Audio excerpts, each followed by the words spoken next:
Welcome to my channel. દોસ્તો ટેકની વાતો ચેનલમાં તમારું સ્વાગત છે। દોસ્તો આ વિડીયોમાં આપણે વાત કરીશું કે જો તમે પ્રધાનમંત્રી આવાસ યોજનાની અંદર ફોર્મ ભર્યું હતું કે ગ્રામીણ વિસ્તાર હોય કે શહેરી વિસ્તાર હોય કોઈપણ વિસ્તારમાંથી જો તમે પ્રધાનમંત્રી આવાસ યોજનાની અંદર ફોર્મ ભરેલું છે તો આ પ્રધાનમંત્રી આવાસ યોજનાની યાદીમાં જો તમારું નામ આવ્યું છે કે નહીં એ ચેક કરવા માગતા હોય તો કેવી રીતે ચેક કરી શકાય એ વિશે હું તમને આ વિડીયોમાં વાત કરીશ અને સાથે આગળ એ પણ બતાવીશ કે ગ્રામીણ વિસ્તારની જો યાદી તમે ડાઉનલોડ કરવા માગતા હોય એ તો તમે ક્યાંથી ડાઉનલોડ કરી શકો છો। ચલો વિડીયો શરૂ કરીએ। એ પહેલાં જો તમે ચેનલ પર નવા છો તો ચેનલને સબસ્ક્રાઇબ કરી લેજો અને વિડીયો ગમે તો વિડીયોનો લાઇક કરવાનું ભૂલતા નહીં। ચલો શરૂ કરીએ।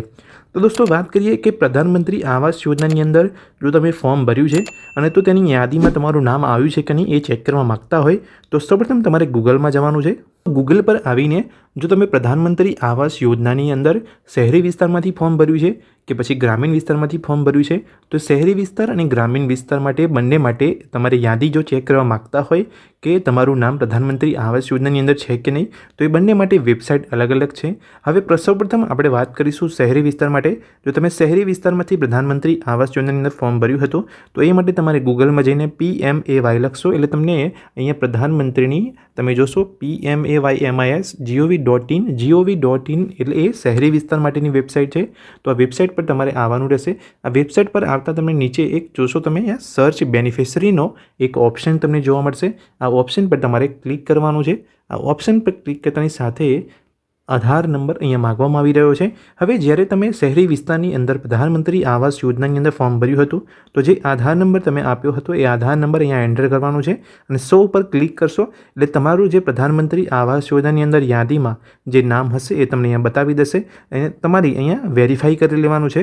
હવે દોસ્તો આગળ વાત કરીએ કે જો તમે ગ્રામીણ વિસ્તારમાં પ્રધાનમંત્રી આવાસ યોજનાની અંદર ફોર્મ ભરેલું છે તો તમારે કઈ વેબસાઇટમાં જવાનું છે અને તમારું પ્રધાનમંત્રી આવાસ યોજનાની યાદીમાં તમારું નામ છે કે નહીં એ કેવી રીતે ચેક કરવાનું છે તો એ માટે પાછું આપણે ગૂગલમાં જવાનું રહેશે। તો ગ્રામીણ વિસ્તારમાં તમે જો પ્રધાનમંત્રી આવાસ યોજનાની અંદર ફોર્મ ભર્યું છે તો એની યાદી તમારે ચેક કરવા માટે ગૂગલમાં તમારે જે શહેરી વિસ્તારમાં આપણે લખતા હતા એનાથી થોડું અલગ છે। PMAYNIC.in તમારે અહીંયા લખવાનું છે। તમે અહીંયા જોઈ શકો છો PMAYNIC.in અહીં તમે લખતાની સાથે નીચે તમને આ પ્રકારની એક વેબસાઇટ જોવા મળી જશે જે વેબસાઇટ પર ક્લિક કરવાનું છે તમારે। દોસ્તો આ વેબસાઇટ પર ક્લિક કરતાં તમે જોશો અહીંયા જોશો પ્રધાનમંત્રી આવાસ યોજના ગ્રામીણ વિસ્તારની આ એક અલગથી એક વેબસાઇટ છે। હવે આ વેબસાઇટ પર આવીને તમે અહીંયા 3 લાઇન તમને જોવા મળે છે એ 3 લાઇન પર તમારે ક્લિક કરવાનું છે। જેવું તમે 3 લાઇન પર ક્લિક કરશો એટલે તમને નીચે અહીંયા મેઇન મેનુ ખુલશે। મેઇન મેનુની અંદર તમે સ્ટેક હોલ્ડરનો એક ઓપ્શન જોવા મળશે જે ઓપ્શન પર તમારે ક્લિક કરવાનું છે। જેવું તમે સ્ટેક હોલ્ડરના ઓપ્શન પર ક્લિક કરશો એટલે નીચે તમને IAY PMAY બેનિફિશરીનો એક ઓપ્શન જોવા મળશે એ ઓપ્શન પર તમારે અહીંયા ક્લિક કરવાનું છે। જેવું તમે અહીંયા ઓપ્શન પર ક્લિક કરશો એટલે તમને બેનિફિશરીની ડિટેલ્સ અહીંયા મળી જશે। હવે જે તમે ગ્રામીણ વિસ્તારની અંદર જે તમે ફોર્મ ભર્યું હતું પ્રધાનમંત્રી આવાસ યોજનાની અંદર તો ત્યાંથી તમને એક રજિસ્ટ્રેશન નંબર આપવામાં આવ્યો હશે એ નંબર તમારે અહીંયા એન્ટર કરવાનો છે અને એન્ટર કરીને તમે સબમિટ પર ક્લિક કરશો એટલે તમારું જે યાદીમાં નામ હશે એ તમને બતાવી દેશે પ્રધાનમંત્રી આવાસ યોજનાની અંદર। હવે જો તમારી પાસે રજિસ્ટ્રેશન નંબર નથી તો તમે કેવી રીતે ચેક કરી શકો છો તો એ માટે તમારે નીચે અહીંયા ઓપ્શન આપેલો છે એડવાન્સ સર્ચનો। એડવાન્સ સર્ચના ઓપ્શન પર તમે ક્લિક કરશો એટલે અમુક તમારી ડિટેલ્સમાં માહિતી માગશે જે તમારે ફિલઅપ કરવાની રહેશે। મતલબ કે જ્યાં તમે રહો છો તેનું ડિટેલ્સ માગશે, સ્ટેટ માર્ક્સ છે, પંચાયત છે, ફાઇનાન્શિયલ યર છે, તમારો BPL નંબર છે, તમારો ફાધર કે હસબન્ડનું નામ તમારે અહીંયા લખવાનું રહેશે। ત્યારબાદ તમે સર્ચ કરશો એટલે તમારું જ પ્રધાનમંત્રી યાદીની અંદર જો તમારું નામ હશે આવાસ યોજનાની અંદર તો તમને બતાવી દેશે।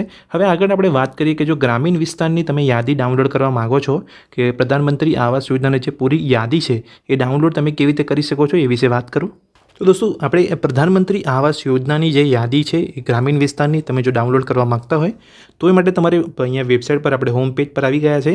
તો વેબસાઇટ પર આવ્યા બાદ આપણે જે રીતે આપણે જે સ્ટેટસ ચેક કરવા માટે જે સ્ટેક હોલ્ડરના ઓપ્શનમાં ગયા હતા એવી જ રીતે તમારે અહીંયા 3 લાઇન પર ક્લિક કરવાનું છે અને જે મેનુ અહીંયા મેઇન મેનુ જે ખુલશે તેની અંદર નીચે તમારે સ્ટેક હોલ્ડરમાં નહીં પણ સ્ટેક હોલ્ડરની ઉપર એક બીજો ઓપ્શન અહીંયા આપેલો છે AWASS સોફ્ટ કરીને એક ઓપ્શન છે એ ઓપ્શન પર તમારે અહીંયા ક્લિક કરવાનું છે।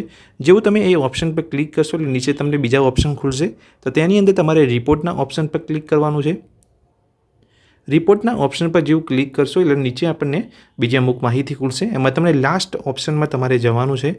લાસ્ટ ઓપ્શનમાં જશો તો તમારે અહીંયા તમે જોશો બેનિફિશરી ડિટેલ્સ ફોર વેરિફિકેશન, તો ત્યાં તમારે અહીંયા ક્લિક કરવાનો છે. જેવું તમે અહીંયા ક્લિક કરશો એટલે તમને નીચે અમુક સ્ટેટ વાઇઝ તમે કયા સ્ટેટની અને કયા ગામની તમે પ્રધાનમંત્રી આવાસ યોજનાની યાદી ડાઉનલોડ કરવા માગો છો એ ડિટેલ્સ તમને અહીંયા પૂછવામાં આવશે, અને કયા વર્ષની તમે જે વર્ષમાં તમે ફોર્મ ભર્યું હોય પ્રધાનમંત્રી આવાસ યોજનાની અંદર એ વર્ષ પણ તમારે અહીંયા સિલેક્ટ કરવાનું રહેશે.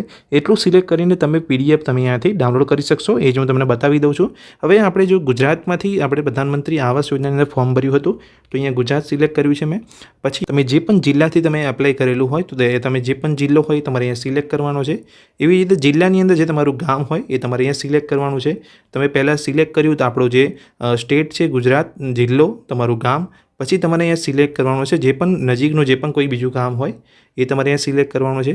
ત્યાર પછી તમારું જે પણ વર્ષ હોય, તમે જે વર્ષની અંદર પ્રધાનમંત્રી આવાસ યોજનાની અંદર ફોર્મ ભર્યું હતું એ વર્ષ તમારે અહીંયા સિલેક્ટ કરવાનું છે. એ વર્ષ સિલેક્ટ કરી લીધા બાદ તમે જોશો અહીંયા તમને બીજો એક ઓપ્શન છે જે અહીંયા પૂછી રહ્યું છે કે તમે કઈ યોજનાની યાદી તમે અહીંયા ડાઉનલોડ કરવા માગો છો. તો આપણે પ્રધાનમંત્રી આવાસ યોજનાની અહીંયા સિલેક્ટ કરીશું. તો તમે પહેલો જ એક ઓપ્શન છે અહીંયા પ્રધાનમંત્રી આવાસ યોજના. પ્રધાનમંત્રી આવાસ યોજના આપણે સિલેક્ટ કરી લીધા બાદ તમને અહીંયા સામાન્ય એક સવાલ પૂછવામાં આવશે કે 41 - 40 એટલે કેટલા હોય. તો તમારે નીચે અહીંયા આન્સરમાં એ જવાબ લખી દેવાનો છે. હું લખી દઉં છું અહીંયા એક લખી દીધા બાદ તમારે નીચે અહીંયા સબમિટના ઓપ્શન પર ક્લિક કરવાનું છે. જેવું તમે સબમિટના ઓપ્શન પર ક્લિક કરશો એટલે જે પણ તમે જિલ્લાની જે ગામની તમે જે યાદી મેળવવા માગો છો તેની PDF તમે જોશો ડાઉનલોડ PDFનો ઓપ્શન આવી ગયો છે. PDFના ઓપ્શન પર જેવું તમે ક્લિક કરશો એટલે તમારે ગામની આખી પ્રધાનમંત્રી આવાસ યોજનાની જે યાદી હશે એ તમને અહીંયા ડાઉનલોડ થઈ જશે. તમે જોઈ શકો છો અહીંયા નામ વાઇઝ જે આખી પ્રધાનમંત્રી આવાસ યોજનાની જે પણ ડિટેલ્સ છે બધી તમને જોવા મળી ગઈ છે. તો દોસ્તો આ વિડીયોમાં મેં જેમને વાત કરી કે પ્રધાનમંત્રી આવાસ યોજનાની અંદર જે પણ લોકોએ ફોર્મ ભર્યા હતા તો તેનું સ્ટેટસ જો ચેક કરવા માગતા હોય કે તેની યાદીમાં નામ આવ્યું છે કે નહીં એ કેવી રીતે ચેક કરી શકાય. એ પછી જો શહેરી વિસ્તાર હોય કે ગ્રામીણ વિસ્તાર હોય તો તમે બંને માટે કેવી રીતે ચેક કરી શકો છો. ગ્રામીણ વિસ્તારની જો યાદીની PDF તમે ડાઉનલોડ કરવા માગતા હોય તો કેવી રીતે ડાઉનલોડ કરી શકાય એ પણ મેં તમને વાત કરી. તો આ જે માહિતી મેં તમને આપી એમાં કોઈ સમજણ ના પડી હોય તો મને કમેન્ટ કરીને વિડીયોમાં જણાવજો. હું તમને ચોક્કસથી જવાબ આપવાનો કોશિશ કરીશ. અને જો વિડીયો ગમ્યો હોય તો વિડીયોને લાઇક કરજો. અને એક વસ્તુ જે ધ્યાનમાં રાખવાની છે, જો તમે ચેનલ પર નવા છો અને આ રીતના વિડીયો જો મેળવવા માગતા હોય તો ચેનલને સબસ્ક્રાઈબ કરી લેજો. Thank you.